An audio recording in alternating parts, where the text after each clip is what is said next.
So if a dancer thinks they might have a concussion, some of the symptoms that they may experience obviously would be headache. That would be the most common one. But some others that aren't quite as common, that you might not think of as related to a concussion, could be neck pain, which could affect their ability with some of their arm and head movements. They can also experience dizziness and balance problems. That could affect them with various choreography or turning, jumping. And then they also might experience sensitivities to light and noise. Only the athlete or the dancer or anybody else that gets a concussion can tell us if they have symptoms. But if we look at those 22 symptoms, we kind of separate them into 4 categories. So physical symptoms, cognitive symptoms, emotional symptoms, and we may have sleep symptoms. So it's this combination of all 4 of those categories that can give us symptoms. Everybody's brain's different.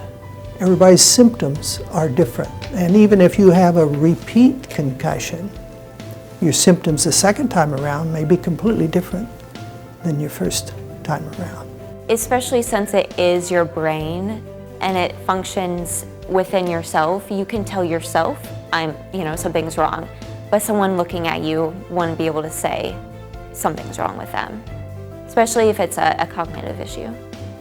Graduated return to physical activity is extremely important, and if we throw you right back in, they may feel fine, for their first class, but then a couple of hours later, they start to experience headaches, nausea, sensitivities to light, and then they're afraid to come forward and say, oh, maybe I'm not, 100%. They want to be dancing. Dancers want to dance.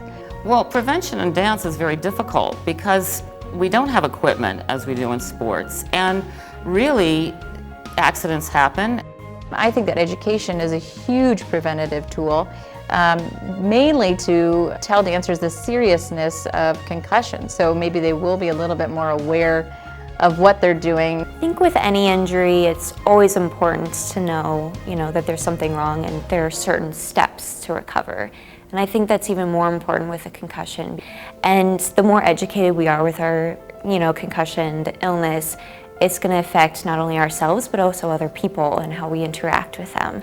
Once you have a concussion, the variability of getting another concussion and then it increasing and getting worse continues to go, and it creates vital problems, and it's just not worth it to get to a point where you just can't do what you love because you've reached a certain point of your brain functioning. And I think it's also important because in that aspect you can't even interact with the same people and live the life that you want to. So I think being educated in any sense, in any injury, in your body itself, but also especially with concussion, it's so important. Dancers should definitely be aware and educated about concussion, because concussion is a serious injury, but it's not an obvious injury like a sprained ankle or a stress fracture. And dancers have the tendency to think that they are superhuman and they can overcome pain and they will go into something and do it fully without thinking about the consequences. It's important for them to understand that this is an injury like any other and they must take time to rest and recover. The show must go on, because if you are given a role and you need to go on stage, you are supported, but you're also a team member.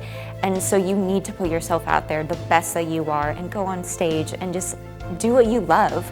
But in the instance of having an injury, you also need to make sure that you're caring for yourself and for your team, in the sense that you are putting your best foot forward and that you don't go out there and potentially hazard yourself or other people.